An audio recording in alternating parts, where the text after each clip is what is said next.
Welcome to the Married Moto Podcast. Hey everyone, welcome to episode 4 of Married Moto Podcast. What a crazy weekend it was for round 4 at High Point Raceway. But first we want to say thank you. I mean, honestly, over the last 3 weeks or so much love, so much support from everybody. We have reached over 1.5 million views across all of our platforms. And on Facebook specifically, we are at about 1.4 thousand followers. So thank you so much. It gives us the encouragement that we need to keep going. And so what started out as just an idea of, hey, let's just start this podcast. Let's just share our opinions and talk about the sport that we love has turned into actually something real. And thank you so much for all the love and support. So let's jump right in here. Honey, what a crazy weekend it was. It started out when I woke up Saturday morning, 10 a.m. I'm getting all the updates and stuff. I was still sleeping. I was sleeping in a little bit, and you ran into the room and you said, honey, you won't believe what just happened during qualifying. It was crazy. I had to peek my eye at the TV to see what was going on because it was definitely important. I was like, Deegan and Jett are going at it. I was like, oh, I have to get up for this. So, but it was funny. super cool. So we'll just start with Hunter Lawrence. Hunter Lawrence absolutely dominated both motos. While Jett and Hayden were chirping at each other, Hunter's like, hey, bye-bye. I'm just going to drop both of you, leave you both motos, and figure out the rest. So what do you think about Hunter Lawrence's performance versus his brother, who we've never really seen get beat like that, and the rest of the field? Yeah. I think we can expect Hunter to do really well, but I think what the difference was this past weekend was Jett, I think, was mentally a little bit off. We know the track was a little more technical. So at first, I really thought maybe his foot was in pain a little bit. But he did say in the press conference that wasn't an issue. He just said he really couldn't get a flow. He couldn't find good lines.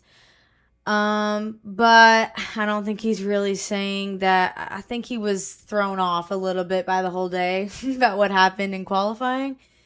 But to that point, Hunter performed so well. Whole shots, both motos. And he left him. He left all the guys behind him and he said, bye. I'm focusing on my race and I'm putting in my good laps and I'm not going to let Jett pass me, which that usually happens within the first few laps, and that did not happen this time.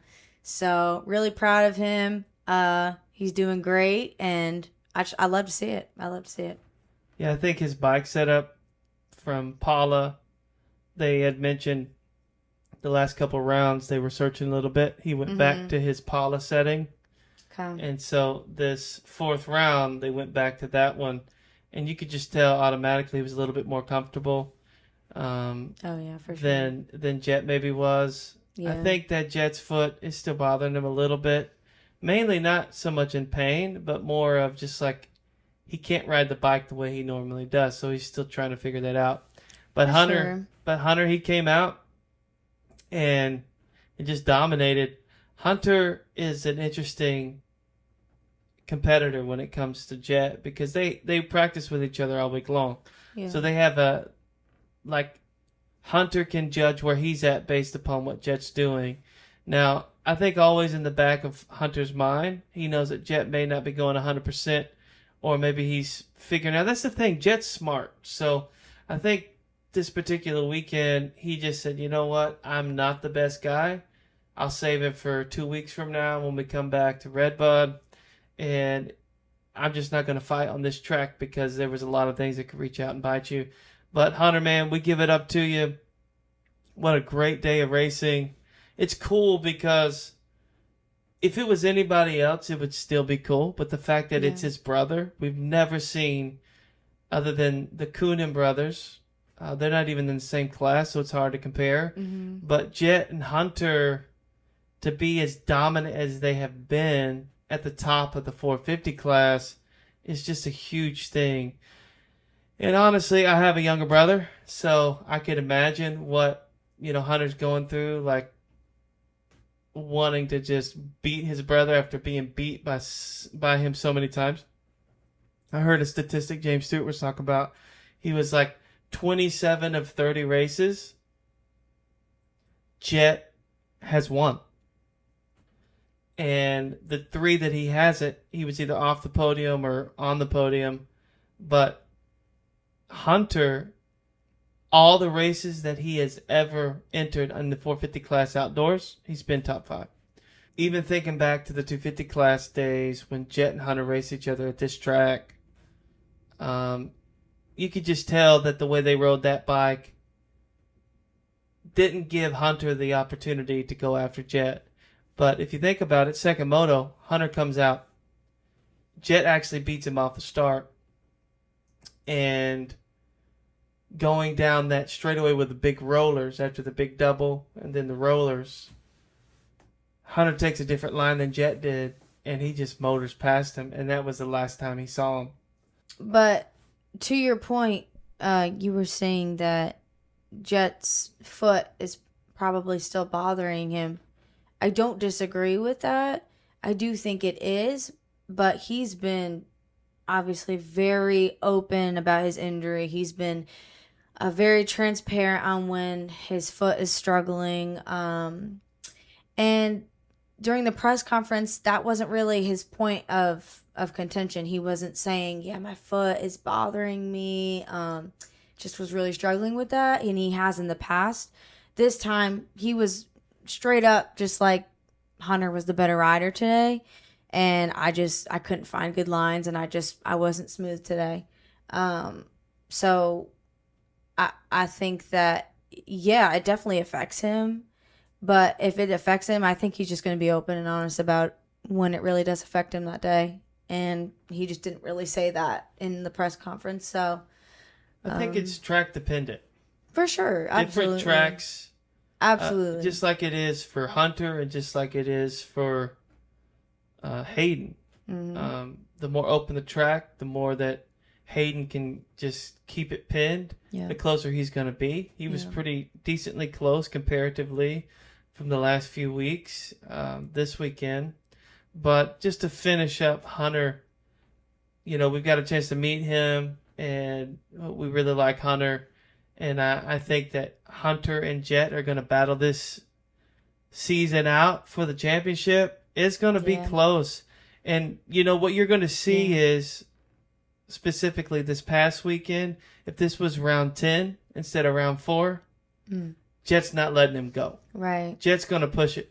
Jett rode at about 65-70% once Hunter was gone and pulled that lead. Right.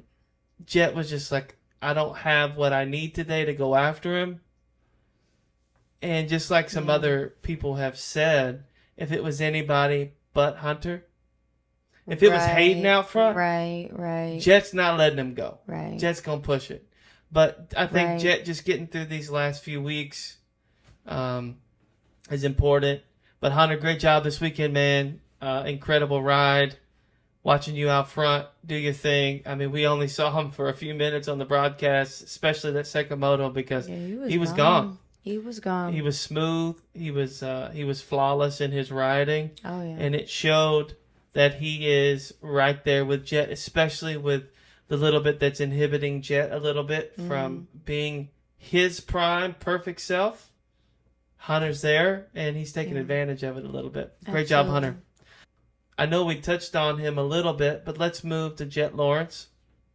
I think, against popular opinion, Jett's day started off a little upside down. He's very seldomly behind the 8 ball on his qualifying. He even said he didn't get a good lap. There was a few reasons as to why he didn't get a great lap in that first qualifying session. Deegan actually got top position on qualifying in that first qualifying session. But I think, as we saw with the chirp chirp and the middle fingers and everything else, Deegan's doing exactly what he's always done. And he's getting in Jett's head a little bit, making him think about something other than what he's out there to do. I agree. And I think that because of that reason, this is the first time Jett's ever experienced that. He's used to riding with Hunter. And so Hunter, as being as close as he is, the really only other guy that's in Jett's league. When you start diverting his attention from just how peaceful he feels out on the bike, and he's probably thinking about a couple different things. Yeah. You know, I think Jett being out front, Jett being in qualifying, and Deegan just pulling in behind him and or being in front of him and playing with him a little bit makes a difference. What do you think about? Well, I just wanted to expand on your point when you were saying that he's only used to riding with Hunter. He, like, as in Hunter is the only one that he's used to, qualifying, at the top of the board with him.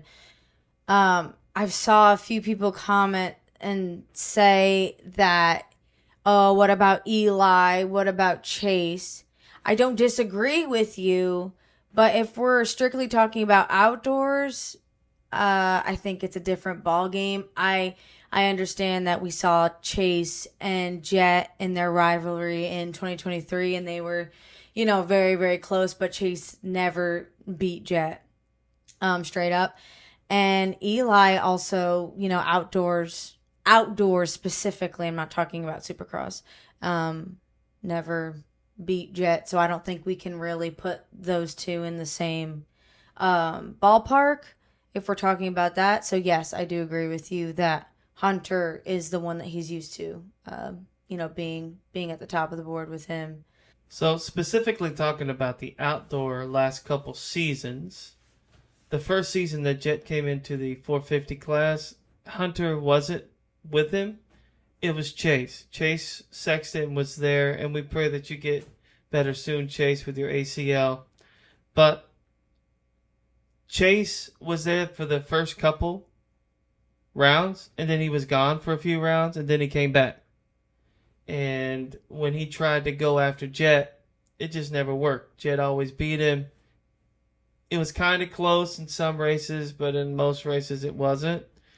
He was the only one to really push him. So specifically talking about outdoors, last year during the outdoor season that Jett ended up winning, the closest competitor that he really had was Hunter. And that was mainly because Eli Tomac wasn't there for most of it. He came in at the very tail end of that season and tried to get his feet back wet in the 450 outdoor motocross season. But with Jett, this particular season and last, the closest racer that's been in his league has been his brother. Mm-hmm. And taking a couple motos from him. Eli Tomac took a moto from him last year. There's a couple guys that have gotten close, but never beat him really in an overall. This was the first weekend that we saw Jett Lawrence just have to mail it in and go for second place. And I think there's a few different variables as to why that is. But still, 2-2 on the day, talking about one of the greatest racers to ever throw a leg over a dirt bike. Jett's amazing at what he does, but I think he's trying to figure out this new injury that he's had and how it applies to all the different racing conditions on any given weekend. Yeah. So let's go to Jett's mental this weekend.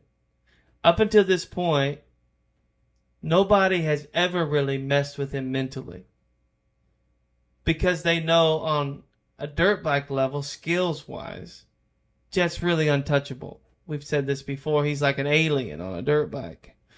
All the different skill sets that he possesses, it's just tough to go at him raw talent, raw speed, raw ability.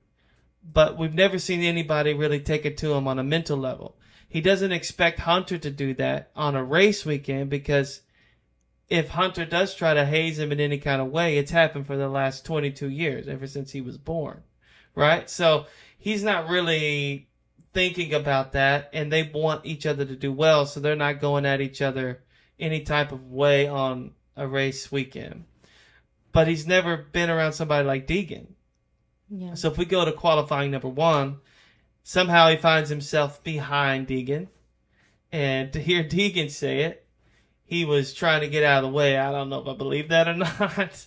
But he roosted Jett pretty bad, and that just really messed Jett up. He was so mad, which is why Deegan slowed down. Jett pulled forward, sprayed him with roost, as I call it, the battle of the roosters this past weekend, and sprayed Deegan. And then all of a sudden you see Deegan gas it, and he's ready to go after Jett, and Jett just pulled off the track. Yeah. For multiple different reasons. I think that somebody at Jett's intellectual ability on a motorcycle, he's understanding he doesn't want to get into Deegan, especially during qualifying where it really doesn't matter. And that was his bad leg side that Deegan was coming up. So if they bump each other or something, it could just go bad fast. So I think that in that moment, Jett just made a decision. Okay, I'm going to mail it in for this qualifying number 1. And I'm going to come back second qualifying. And that's exactly what he did. He put down the fastest lap of anybody the whole day in the 159s on a track that was in the 205s during the races. So that second qualifying, he comes out. He said he didn't get a clean lap in that first qualifying. So he comes out second qualifying. Deegan was on top of the board, so he was right. He was not gonna let Deegan get him fastest qualifier. For sure. That's the last thing you want to let somebody. Last thing, especially after what happened. Exactly. He was like, "That's just not happening." So Jett comes out and he drops his lap time to 1:59, which was the fastest lap of anybody the entire weekend. You know, because the races, oddly enough, Hunter had a 2:05.2, Deegan had a 2:05.8, and Jett was a few tenths off of that. So Deegan had the second fastest time, Hunter had the first, and Jett had the third fastest racing time of the entire day, which was pretty crazy to see. Especially with the fact that everybody is comparing the riding styles. They're like, oh, well, Deegan will never be close to Jett or Hunter. Well, that's really not true. If you look at racing lines and racing times, Deegan was number 2 on the day in the 450 class, fastest lap time in that second moto, which is pretty impressive. But it's who can do that every single lap for the most consistent amount of laps. That's the main question. Yeah. But Jett comes out, gets top qualifying, and in the second qualifying session, and after that, to hear him tell it, he's just kind of chilling, taking some, just kind of looking at the track a certain way, and he ends up making a really bonehead move going down. And I'm sure that, hurt his pride a little bit, maybe hurt his foot a little bit, but while he's down, Deegan wasn't but a, few hundred yards behind him when he went down. And Deegan, rides by him. And Deegan said in the press conference, he was like, "Hey, bro, are you okay?" And he got the finger. Well, that's all know. Not what he said. And he said, I'm sure I would have gotten fined if they knew exactly what I said. So tell us in the comments what you think Hayden Deegan said to Jett. That's what I want to, since we don't have racing this weekend, I want to know what everybody thinks about what Deegan said to Jett in the comments. I haven't seen anybody doing that yet, so I want to know. I have an idea. I can't say it on camera. People keep saying that he said, "Oh, how's that foot?" But I don't believe he said that because in the press conference he said, "Oh, if they knew what I really said, I would probably be fine too." So that's not what he said. He said something else. So we're all curious to know what he actually Let us know in the comments what you think he said. So let's get to the racing. First and second moto, Jett gets pretty great starts. The first moto, he was kind of a little buried a little bit, 5th or 6th place. Yeah, first moto wasn't that great. Going back to qualifying, I think Deegan got in his head a little bit, not in the essence of keeping him from winning or doing anything like that, but just Yeah. giving him something else to think about. He was definitely, I think it was a distraction. I don't For think sure. he was worried about anything. I just think it was just something that was on his mind. I mean, he knew at the end of the day he was going to be fined, and he was, that's what happened to Prado, with Cooper Webb and Supercross, and he knew that was going to be a topic of discussion. So it was a distraction. I'm not saying that got him worried and he was like, oh my gosh, like he's going to go out and beat me today, but it definitely got his mind in somewhere else where it shouldn't have been. He should have been focused. So, But if you look at any top athlete, period, when they're at the most optimal level, yeah. they're the most focused. Yep. And anything that can, maybe it's a change in their pre-race or pre-event, thing that they do, any like nuance change or anything like that, it'll throw them off a little bit. It'll throw you off. And 100%. I think a little bit that maybe been what it was. I mean, 100%. who knows? Nobody will ever know. But I mean, yeah, I think you can see the track record of Jett starts. We know he's always up there. I know he's had a few motos where he's been buried in the pack, but to see him not get a good start was definitely a topic of discussion of like, oh, like there's something on his mind, because he is usually lights out. Yeah. So, just something to talk about, something to think about. But I think Deegan's definitely getting to his mental a little bit. I don't think in the way that we're saying, oh, like he's worried about him beating him. Not yet. I'm not saying that that's not possible, especially with how close he was this past weekend, speed-wise. Jett just did not perform the way we thought, and the fact that Deegan was as close as he was, it does bring up the discussion of Deegan is pretty close, to make a pass or to even win some motos this season. So I'm not saying that that's not possible. And I just think that Jett, I don't think Jett's worried about him being beat, but I think I just think that it's just a distraction. I just think it's a distraction. And you can't say that Deegan's not a distraction with everything that he says and does. And, I think it's good for the sport. It's something fun. And I hate to say it, but the 250 class is a little hard to watch, just a little boring. Not saying that we don't support the 250 riders, because they're great. But, Deegan just brings a little bit of excitement to the sport. You can't deny that, whether you love him or hate him. He brings just something different. And you just got to respect it at the end of the day. I know you can call him a punk and you can say whatever, but it's the only thing exciting that's keeping people tuned in.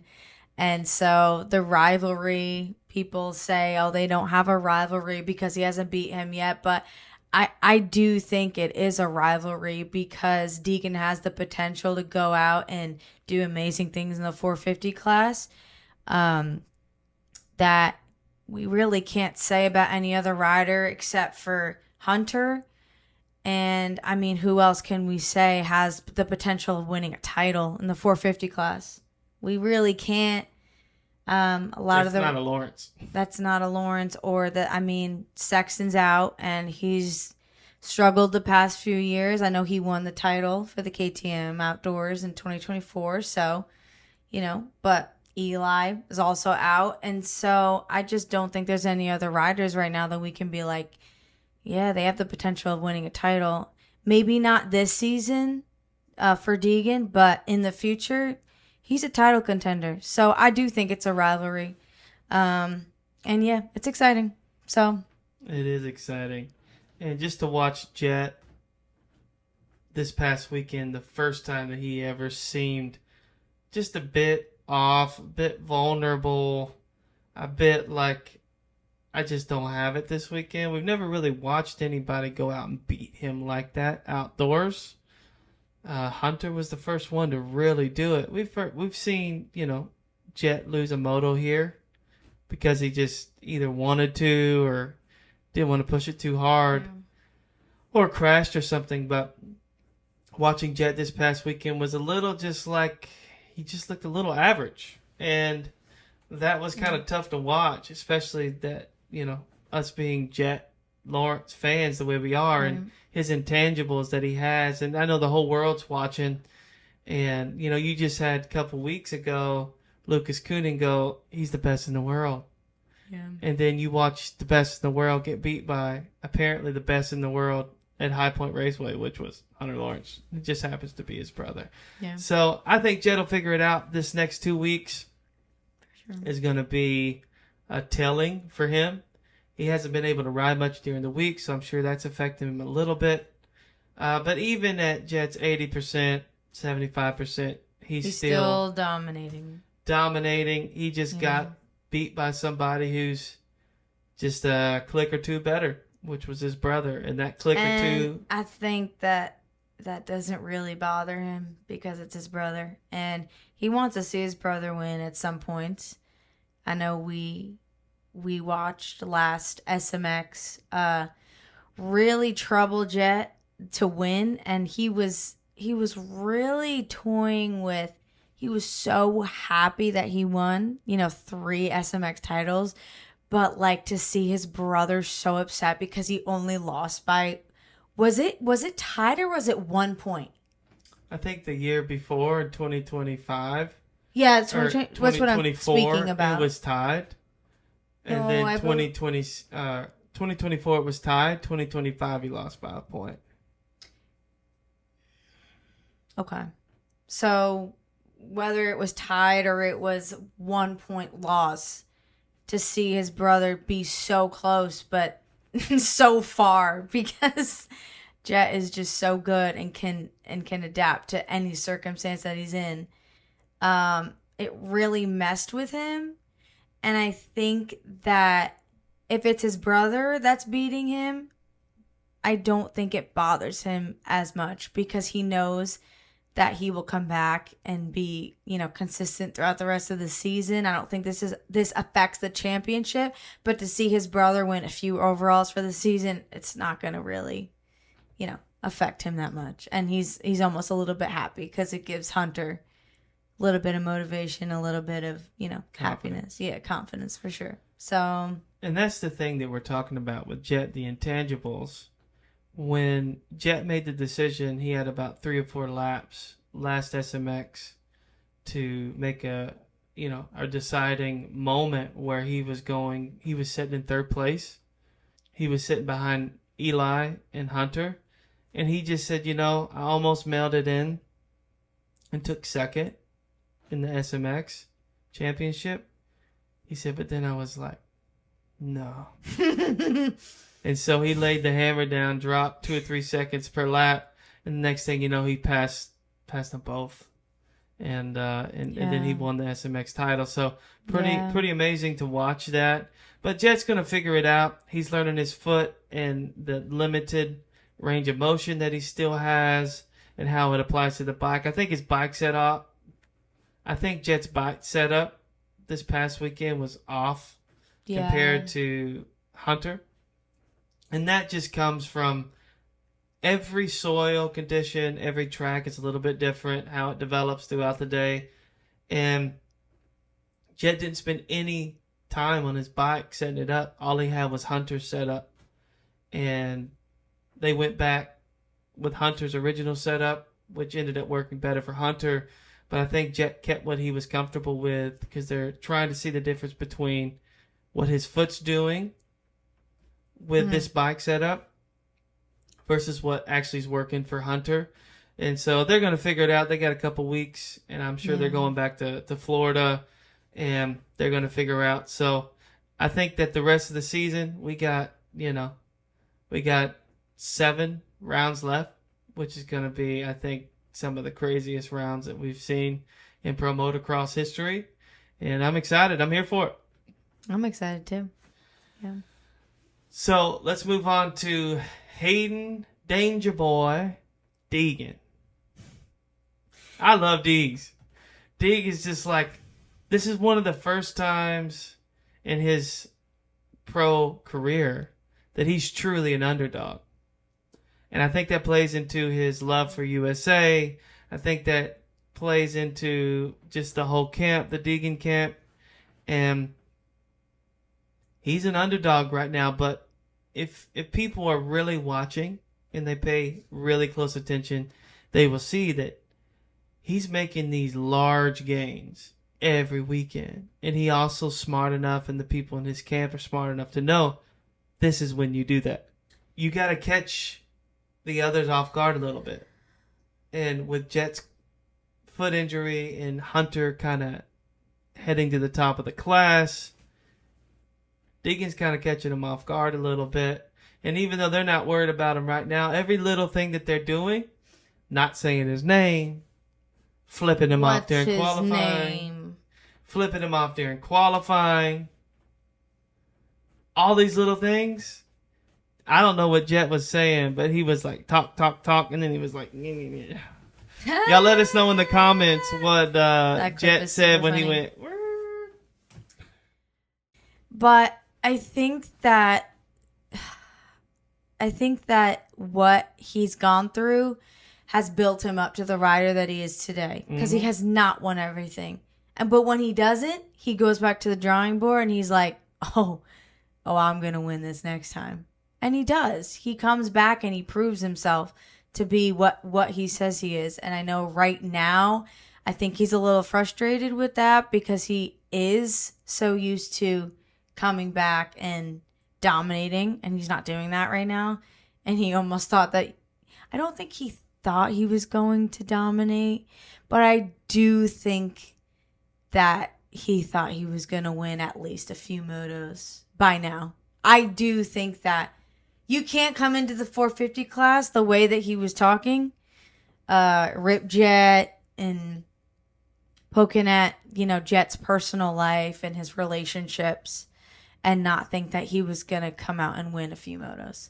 So, I don't know. Deegan is a complicated rider, but I respect him. I respect the accomplishments that he's done in the sport, and I don't doubt that he's going to be successful in the 450 class. It's really tough to say that, hey, he may win a title in the future. He may come out. He can win SMX title too. You just never know. And we've never seen Deegan and Jett in Supercross yet, and that's a whole other game. So, I'm excited to see what Deegan does in the class. He's not my favorite, okay? I'll just say that. He's my favorite. I know you love Deegan. Love me some Deegs. So I heard somebody say something this week, and it was Jett would have had a way more difficult time going perfect if he was racing himself his rookie year in the 450 Pro Motocross season. And what I mean by that is Deegan comes in, and he's very clearly the third best guy, even with racing somebody like Jett and Hunter. I mean, we have Jorge Prado. He's a 4-time champ. He's a 2-time MXGP champ. And Deegan blew his doors off Saturday's second moto, partly because the pit board said, break him. Yeah, well. Oh, that wasn't the right thing. He got a Spanish breaking in half because he got that body Spanglish. He got smacked because Deegan said, "Oh, you gonna break me? Well, watch me lay down." That was the wrong thing to say. Oh goodness, yeah. And so he blew his doors off and dropped him 15 seconds in 3 laps in that second moto. And then Aaron Plessinger got But also because Jett was pretty close. He was getting close to Jett, and that was pushing him forward a lot. For sure. I mean, the fact that he could probably see Jett in probably the same straightaway, so he was motivated to move forward for sure. But Deegan, not only is he racing Jett, he's racing a 98% clone of Jett, which is Hunter. And so that he actually beat last weekend at Lakewood when Hunter crashed, but he had made those passes during the first and second motos, and then Hunter passed him back, and then Hunter fell. You take the guy that went 1-1 at High Point, Deegan passed him last weekend and kept him honest first and second moto, and actually beat him second moto even though Hunter went down. But it takes everything going your way sometimes in order to beat the best in the world, and Jett and Hunter are the best in the world right now, and Deegan is making gains every weekend, getting closer and closer to them. So I honestly think this is what I want to see. In a few days, 2 weekends from now, they're going to Redbud, Michigan. July 4th weekend. American pride is on the line. If you don't think that Deegan wants to be sitting at the top of that podium box on that particular day, waving that flag around with his shirt off like he did a couple years ago, I'm telling you, if there's a win coming, that's a track that he can open it all the way up, use the whole track, flow great. They're going to get some major gains the next couple weeks with his bike setup. He's going to put in some hard motos at the Star Racing facility. And I think that the best chance that Deegan has to go after those two is this next weekend coming up at Redbud. Yeah. And here's why I think that. Because Deegan has raced full motocross seasons, but never on a 450. So it's taken more out of him than the other guys because they're used to racing at that level, the 450, how it affects the body, the mental, everything. Yeah. He's going to have some rest. He's going to put some work in. They're going to make some gains on the bike. And if he has a weekend that he could come out, pull a whole shot, and take off, and give them a good run for their money, it would be this next weekend at Redbud. And I hope to see it happen because I think he's making some major gains every weekend. He's learning, he's watching them, how they ride the bike. Yeah. And most people don't realize this either, but he's a few inches shorter than them and their body types are way different. Some people may not think it matters that much, but you take a guy like Cooper Webb who's built more like Deegan, then you take a guy like Sexton who's built more like Jett. They're taller, they got more momentum on the bike and how they ride it. It's taken Deegan a little bit longer to figure out how that bike operates in all these different conditions. Right. So I'm excited to see it. I'm excited to see what Hayden does. But hey Hayden, bro, I'm on your side, bro. You got this. Keep going. She may love Jett, and I like Jett too. But I love me some Hayden. Oh, he's underplaying it because he's loved Jett for years, and now all of a sudden he's like, "Oh my god!" But what did I tell you before Deegan ever got to the 450 class? I said, "I'm telling you right now, the moment he enters the 450 class, I'm on Deegs." You have said that. I said that. You've been honest about it. I love Jett. I love Hunter too. You've been honest about it. But I'm a Deegan fan. He got that dog in him. And here's the thing. Jett's got that dog in him too. He does in a different way. And that's what I respect is like he doesn't have to, go all out to show it. He just shows it in his results. And I think that's what people have a problem with Deegan is he has talked this huge game and has not backed it up so everyone's like, "Oh my gosh, like how can you say that? How can you support Deegan? It's not a rivalry, blah, blah, blah," because he hasn't backed up anything that he said. But, like, that's who Deegan is. Like, he makes noise. Like, he's a loud personality. And, like, you either love it or you hate it. There's no in between. So, you can't say that you can't respect what this is doing for the sport. It's bringing so many new viewers in. And, he may not be my favorite, but I respect it. I love it. I love this new rivalry that's going on. It's making me, tune in way more and be way more interested, especially because now that Deegan's not in the 250 class anymore, it's changed the dynamic a little bit in the 250 class. So, I love it. I'm here for it. I'm excited. And it's Deegan versus Jett. This is what it is. Even though you're wearing all Honda merch right now, And you're I'm wearing wearing this Jett until merch. I'm wearing this until Deegan beats him, and then once they beat him, Oh, so he's got to buy new Deegan merch now. You got to buy his hat, and you got to buy his sweatshirt. That's exactly right. There you go. So here's a hot take: we have never seen Jett Lawrence have to act or even compete with a guy that's treating him like Deegan's treating him. Yeah. And here's what I love about Deegan. Deegan wants to beat Jett, but he wants to beat the best version of Jett. And he knows that if he keeps pushing him, he keeps antagonizing him, he keeps pulling the best out of him, two things are going to happen. One, it's going to make Jett better. So when Deegan does finally beat him, there's not going to be any excuse. He's going to be like, I beat the best version of Jett Lawrence that's ever been. And I beat him. Hunter, yeah, he's beat him. Hunter's beat me. But this weekend, I beat both of them. And they better pray to God that he doesn't go 1-1 this season. And if he goes out at Redbud and goes 1-1, they may have a bigger championship fight on their hands than they think they might. Because that type of confidence and Deegan knowing that, yeah, he said a lot of things. But if you think about it, he never said, I'm going to go beat him. Because he knew deep down, they were at a whole other level. He just said, I just want to run with him. I just want to figure it out. When I figure it out, I'm going to run with him. And then at Redbud, even though it said R.I.P. Jett, that was just trying to get under his skin. Didn't work then. But guess what? He's been nipping at their heels the last 4 weekends. And they know he's getting closer. Yeah. And they know they got to figure their crap out. Because another couple weekends like that, letting him get that close, they know it's bad news for him. So we're going to find out. I'm so excited for round number 5 of Pro Motocross at Redbud. Let's go. Don't forget to like, subscribe, tune in. Follow us on Instagram, Facebook, YouTube, and we'll see you soon. Bye, guys. Bye. Bye.